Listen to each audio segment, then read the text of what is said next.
evening, ladies and gentlemen. Welcome to another exciting episode of the Paul Brown Show. We're taping live at 2 Expose You Studio. I have Dal Goodman, he's the founder, and Mr. Ray Harvey, he's the engineer coordinator. Today I have a special guest. I have Mayor Frank McClary of Andrews, South Carolina. How you doing there, Mr. McClary? Hey, doing well. Thank you, Mr. Brown. Thank you for coming on the show. Absolutely. Tell the audience a little bit about yourself. Okay, I'm Frank McClary, as you said, the mayor of Andrews, South Carolina, and born and raised there, and graduated from Andrews, South Carolina in 1982, and went on to Benedict College, and was commissioned there as an officer of the United States Army, where I served for the past 29 years. And upon retirement in 2015, as I told Mr. Brown, I was then had a divine intervention, said I was going back home to become the mayor. And so here I am. So that's kind of in a nutshell. 29 years, we've seen a lot of things and traveled around the world. But now I find myself in Andrews and serving my second term as the mayor of that small town. So with being over 20 years in the military, what made you decide on getting into politics? Well, it wasn't politics itself. It was the fact that I love my town, and I saw the decline of the town for over two plus decades, and so I knew then that I needed to go back home to provide whatever assistance I can for that town to come back up. And so it wasn't a personal choice. I said it was a divine intervention. And here I am. And so politics is what it is. Yes, but I see myself more as a leader in the town. And so that's where I am. And so we're that's what we're trying to get after. Okay.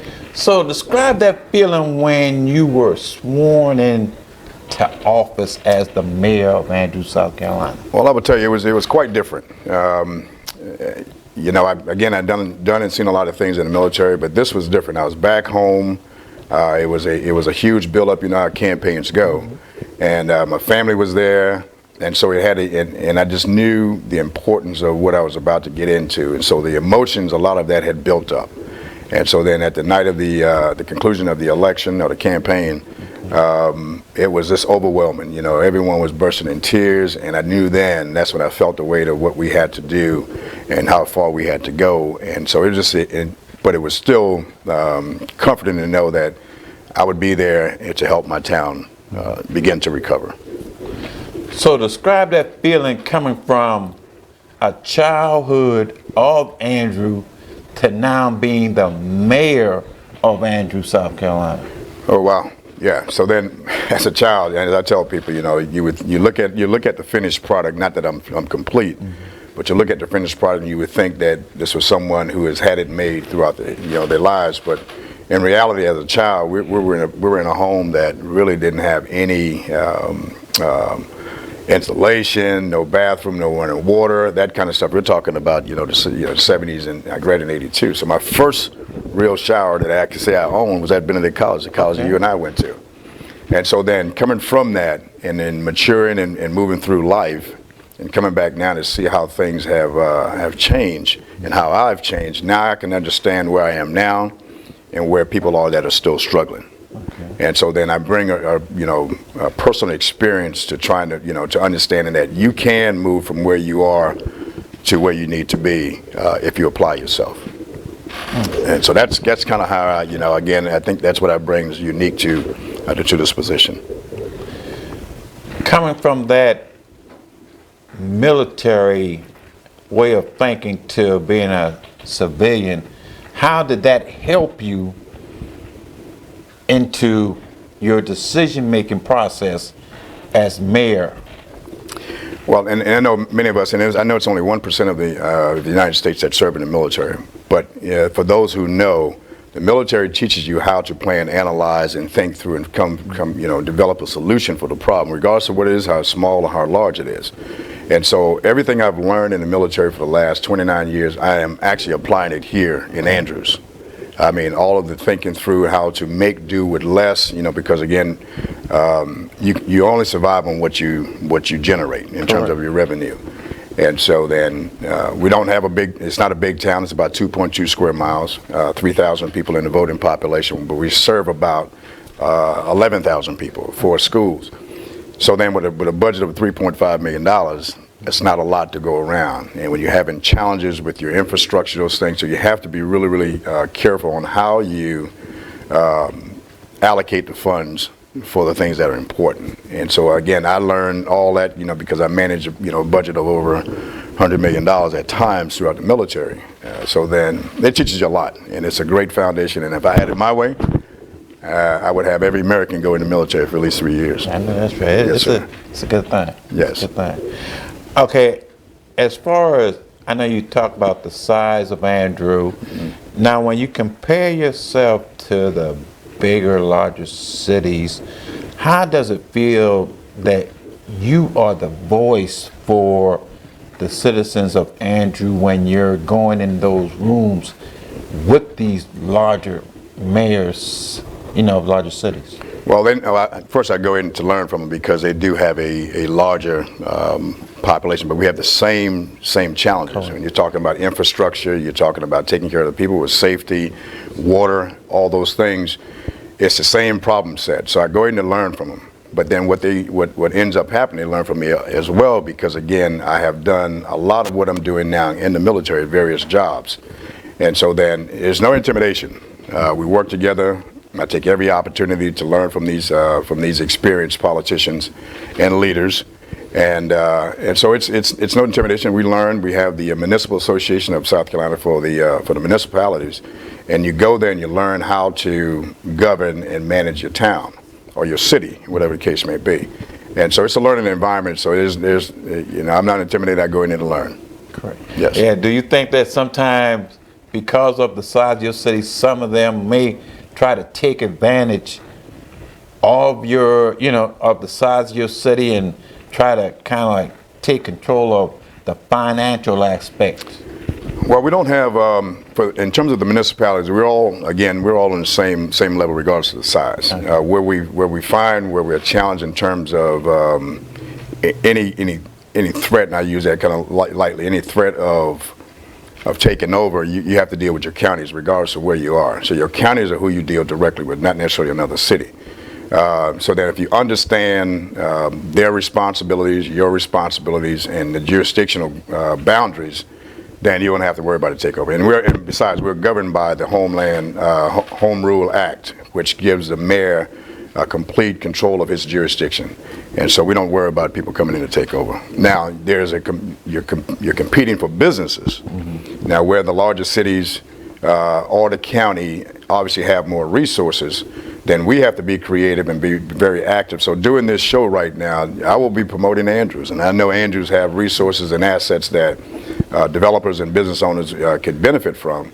So it's my job and the council's job to get out and sell Andrews for what it's worth.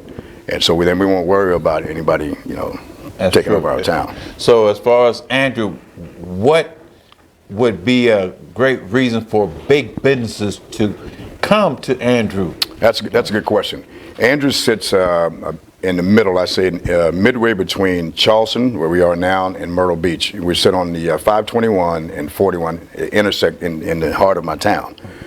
And in Andrews back in the day, just like most small towns, they survived off of the textile. Mm-hmm. And so ours was an Oneida Knitting Mill, where we employed somewhere in the neighborhood of 400 to 500 employees.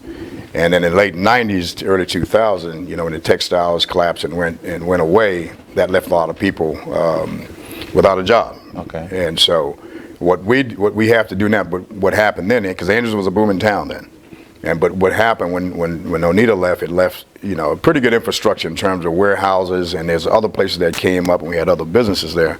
So what we do right now, we're taking advantage of those resources that we have on the ground, all the warehouses. So now we've moved in Pepsi-Cola, the TSP shipping company, which is focused on cabinets.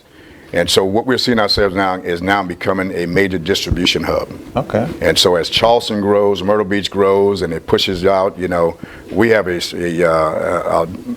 a better tax base for these companies.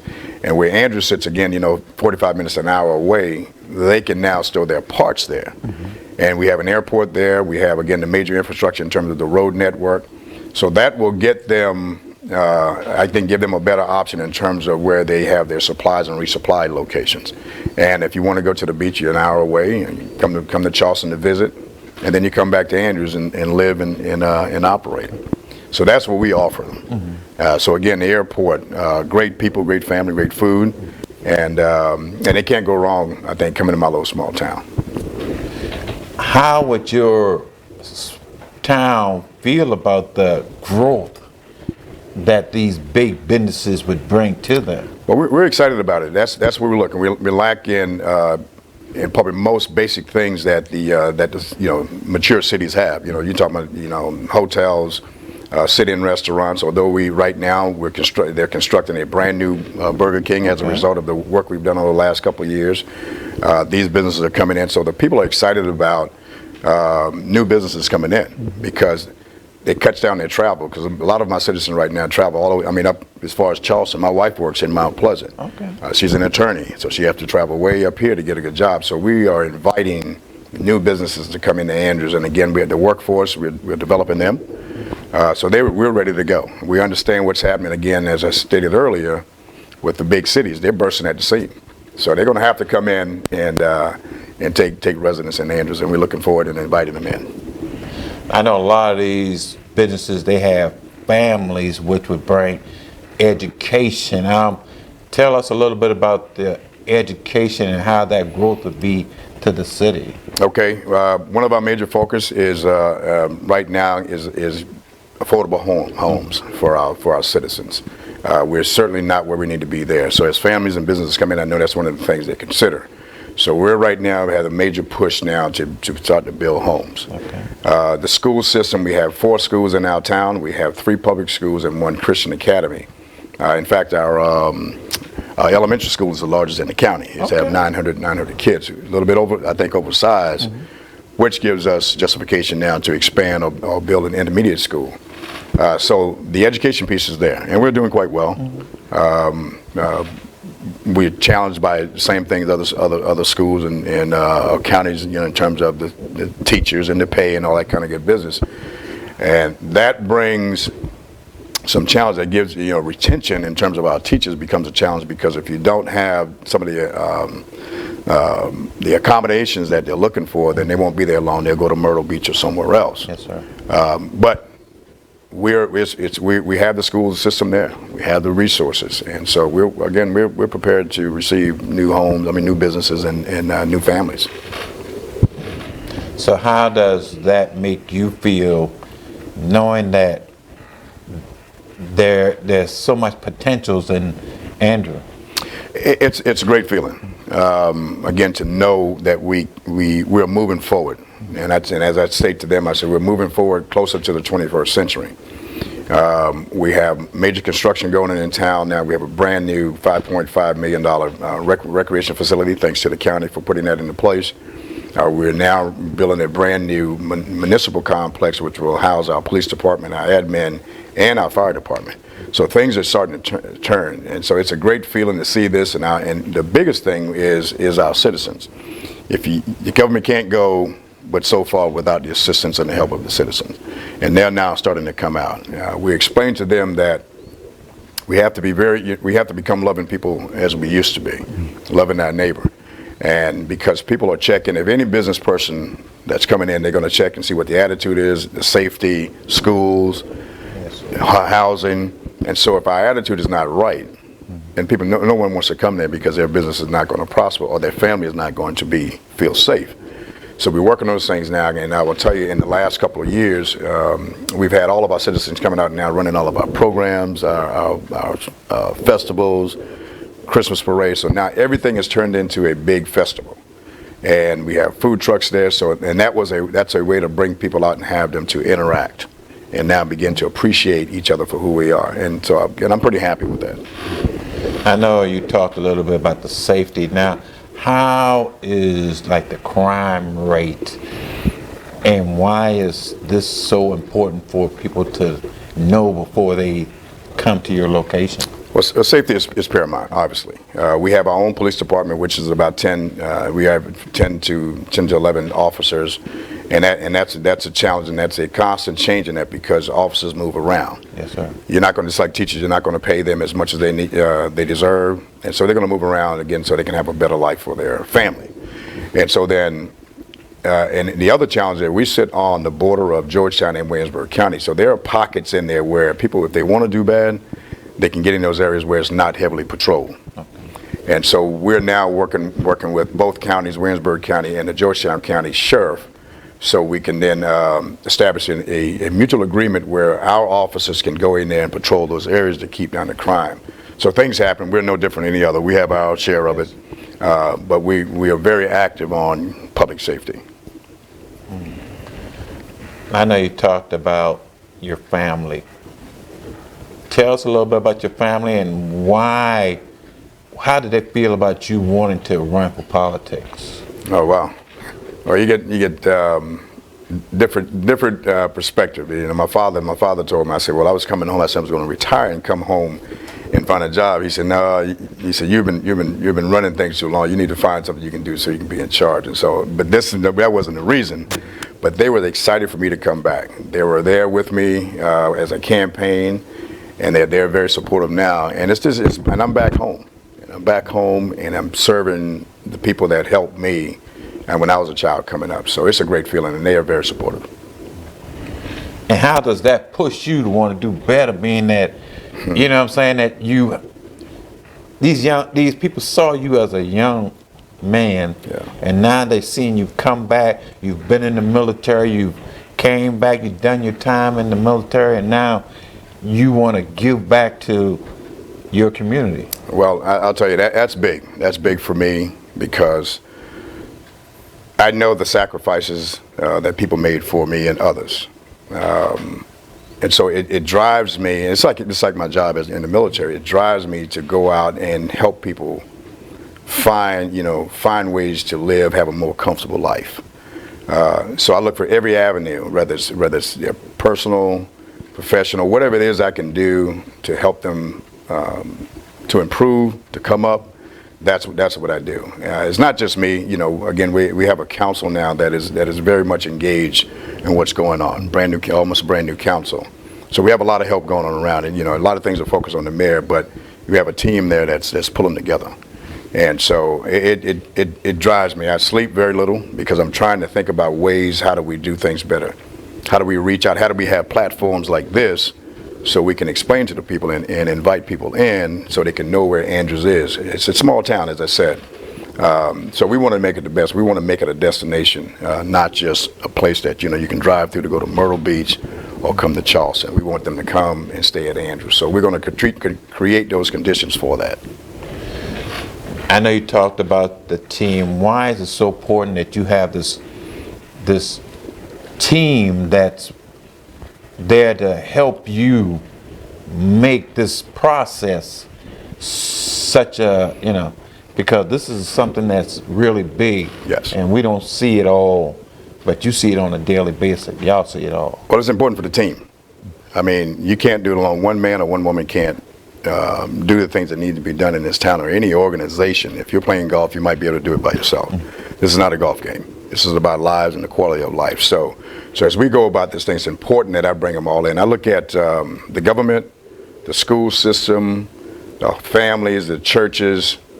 All of us are a part of the development and the protection, the development of our young kids and the protection of everyone, as we go about bringing this community to full circle, bringing it to the 21st century. So teamwork is, and I don't like to use the term, that phrase, teamwork make the dream work, but it really does.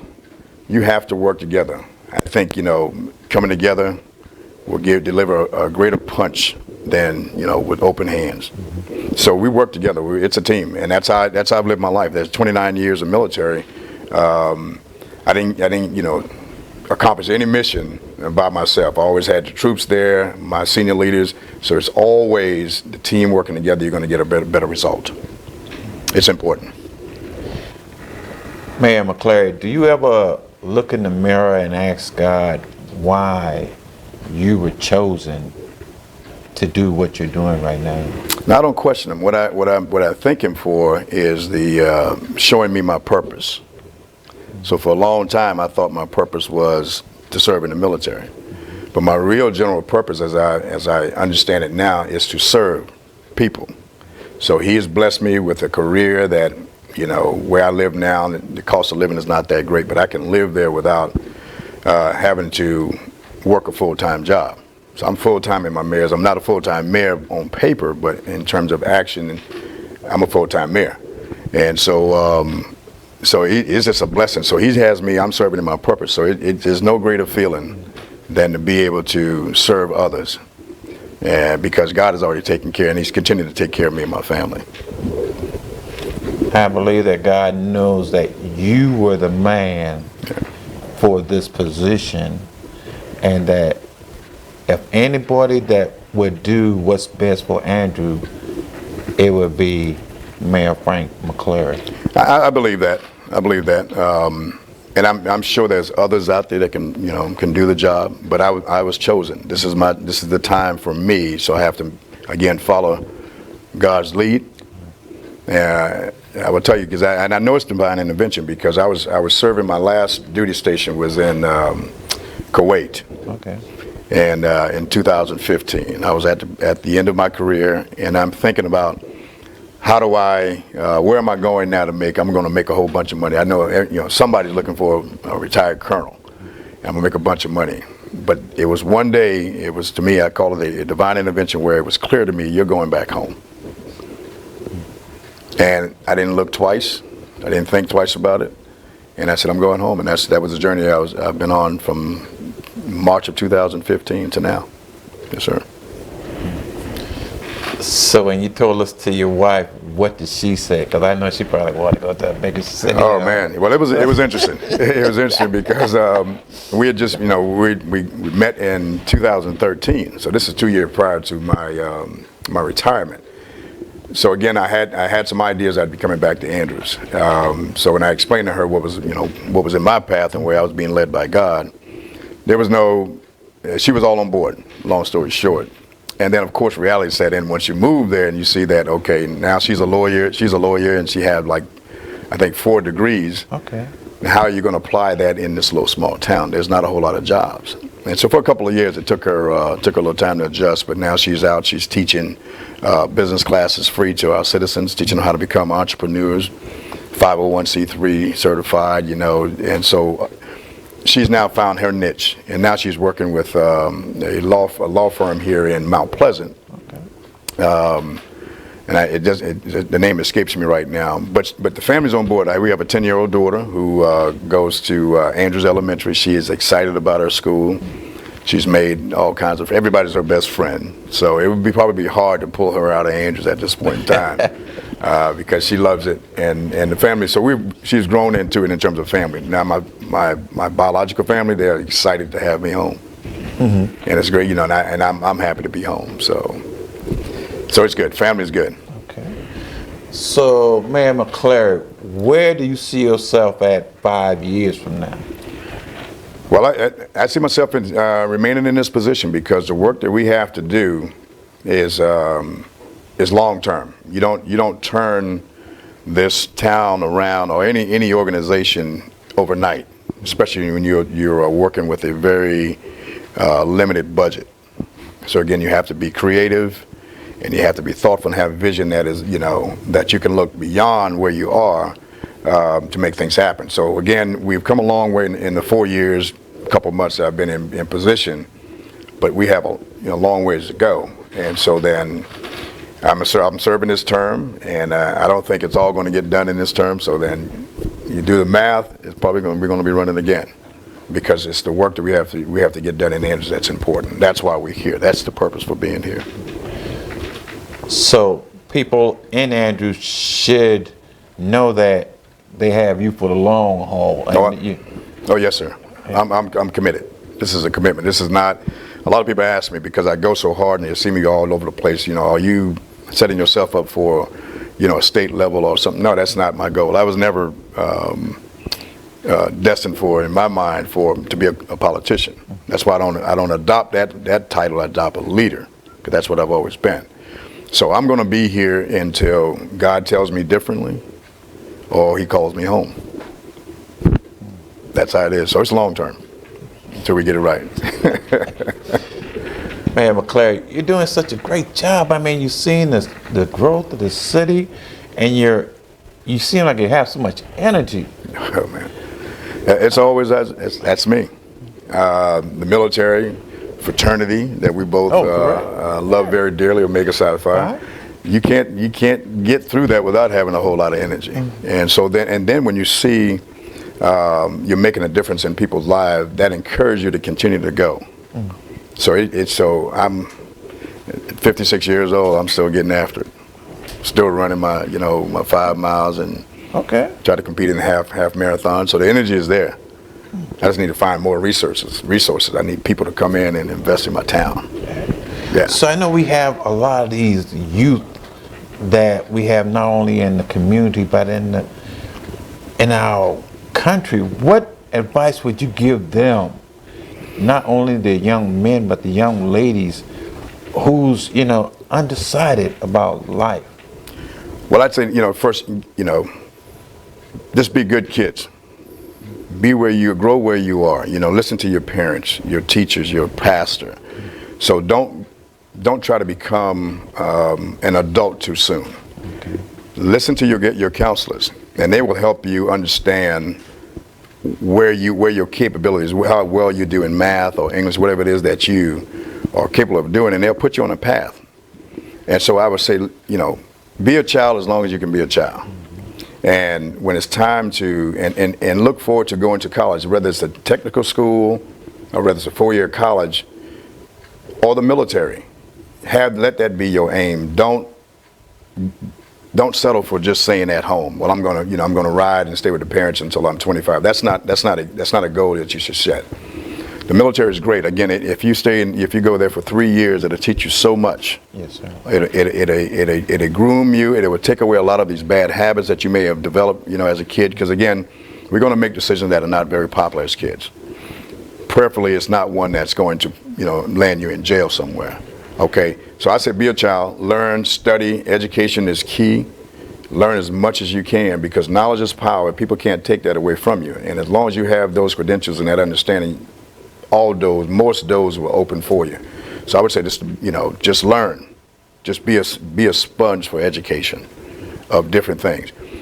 Don't let culture or your small town or any of those things limit you to saying that you can't be a doctor or a lawyer, or you can't be a general in the United States Army or Marine Corps. You can do whatever you want to do. You just have to, again, apply yourself. That's the big thing. Stay away from the drugs. That's prominent in our communities. It's there. People are pushing it, but it should not be an option for you. That is a dream killer. Drugs is a dream killer. We stay away from that, then our opportunities will be there for us. We will flourish, and keep God first.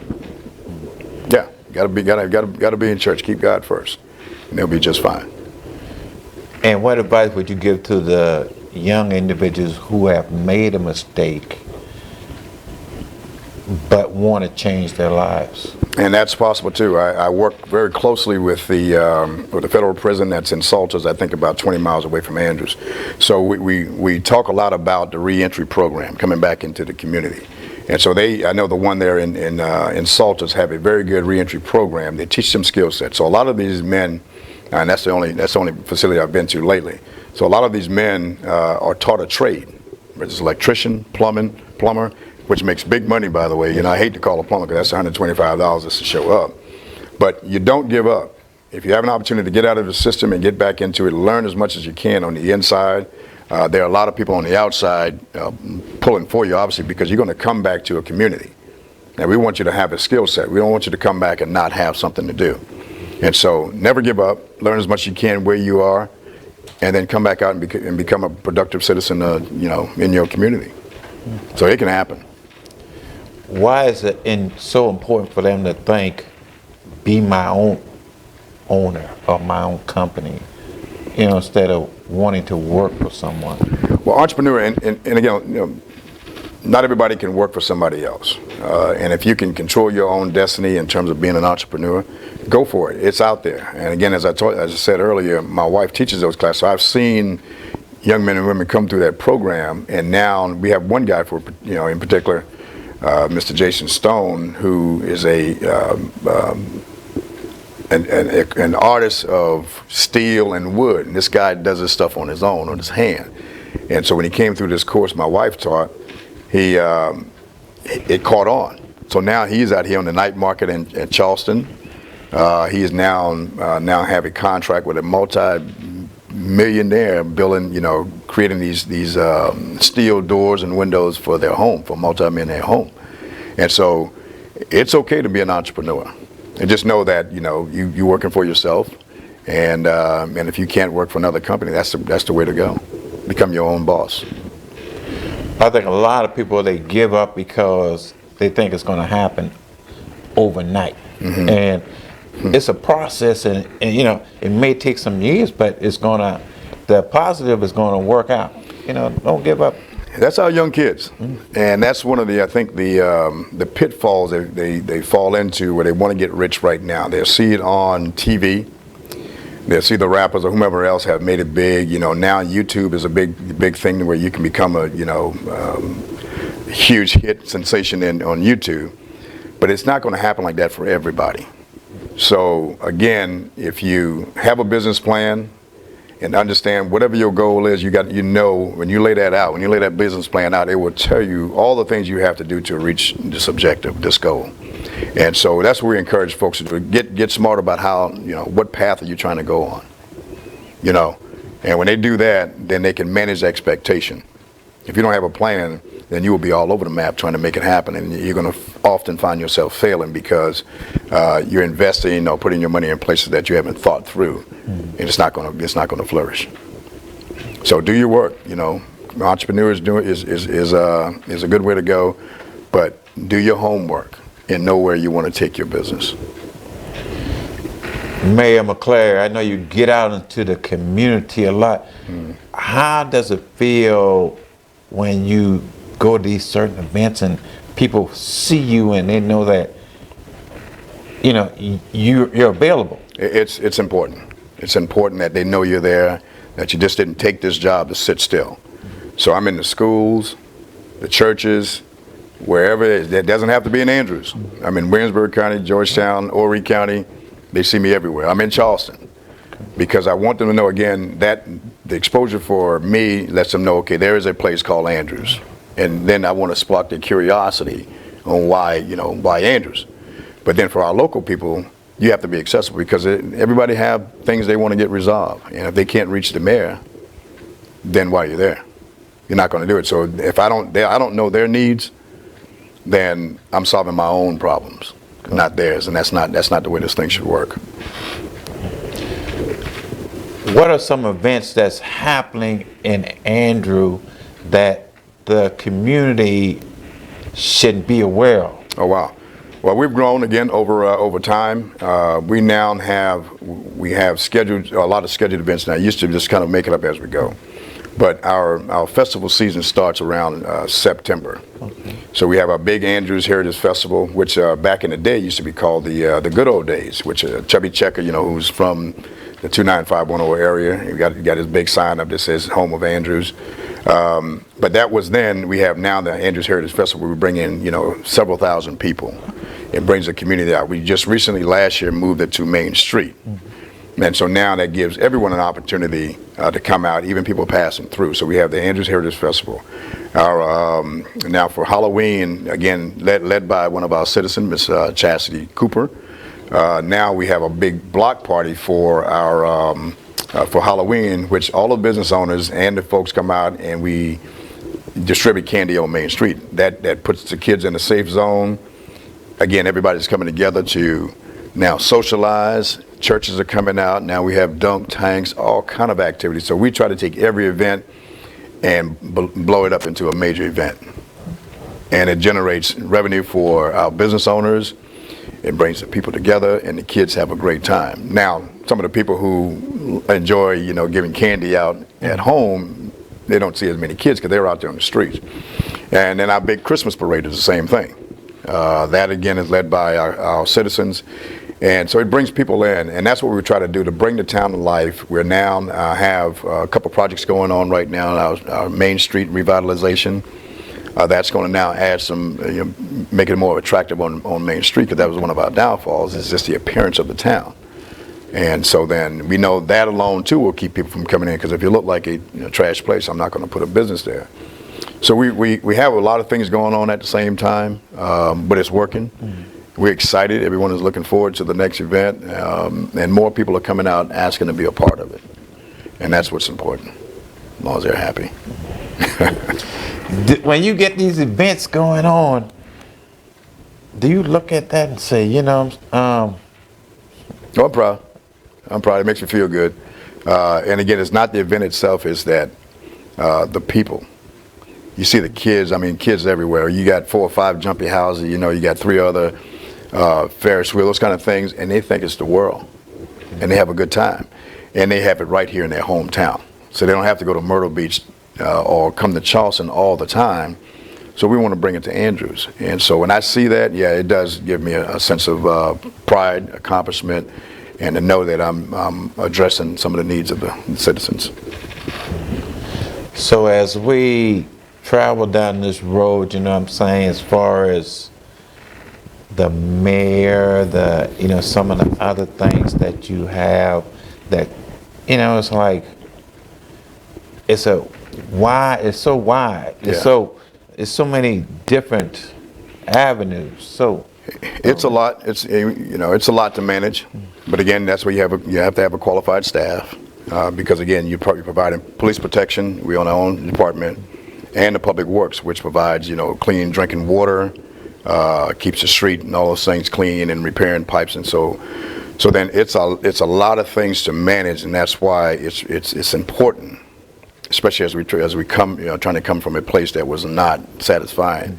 It's important that we're all there and engaged daily in managing these multiple things, and then planning forward, because we have a phenomenal administrator, Ms. Moretta Dorsey, who's been there now, I think, 7, 8 years prior to me coming there, and she did a phenomenal job setting things up to keep us from losing our town. And I always tell people, I said, I think the work that she did held and kept Andrews on the map, not having to turn it over to the county or somewhere else. And now we have a council that come in and doing its job, and now we're taking it to the next level. So it's challenging, and again, we have a very small budget, so then we have to ensure that we have people who can do more than one thing. So I tell them, I say, if you're a one-trick pony, you can't work here. You have to be able to be multitask, because we can't afford to grow much larger than where we are. Yes, sir. So then the people come in, we want to make sure they have the skill sets to do the job, and they're there to serve the people. Mayor McClary, we're running short on time. Yes, sir. If you wanted to say something to the people about Andrew, what would you say? I just tell them as my when I came in a little 4 years ago, part of my campaign message was, we're in this together, and we still are in this together. It's going to take all of us to get our town to where we want it to be, and that's including our attitude, how we get out and support each other, how we love our neighbors. We're going to do our jobs as a council. We're always going to do that. It's no question. We're going to get out here and try to make things better. We're going to try to bring in, or continue to bring in, businesses, affordable homes, those things that we know you need to improve your quality of life. But it's going to take all of us. So we have to be careful in what we say on Facebook, because again, that could be the one thing that turns a business off from coming in. If we have issues, we come in and talk about it. But our town is a place that's going to become a destination, and I want everybody to be a part of it. We want to share the stories and come out and see what's happening, because again, we have a small town, but a lot of us don't know what's going on the east or west side of town. Get out and learn the town. Know that we are moving forward, and your mayor, I'm going to be there to support you 100%. We're going to work hard, and we're going to make Andrews a destination. People want to come there. If we have viewers that want to get more information, or to be able to contact yourself or someone from your staff, how would they go about doing that? They can reach us at the town hall at 843-264-8666. or they can go to the Andrews Facebook page, which is the Town of Andrews Emergency Operations Center. And that will get you on that. That's where we publicize all of our activities. Anything that's going on, you can find it on that webpage. Soon we will have a website up in the next 3 weeks. But right now, go to that site or give us a call, or you can give me a call directly. They know how to reach me. And we'll let you know what's going on in Andrews. And we certainly invite any developers, anyone that's interested in establishing a business, come on to Andrews, South Carolina. We'd love to have you. Mayor McClary, thank you for coming on the show. And anytime you want to come back, just let me know. I mean, because I'm excited for Mayor McClary. I'm excited about Andrews, South Carolina, the growth that you're having, and much success. Yes, sir. And I appreciate you, Mr. Brown, for this opportunity to come on. You're in the gentleman behind the cameras. You guys are doing a phenomenal job. So we appreciate what you're doing, getting the word out. This is very helpful to the community. So much success in the future, and I'd love to come back anytime. Oh, thank you, sir. Yes, sir. Ladies and gentlemen, thank you for watching the show, and you be encouraged.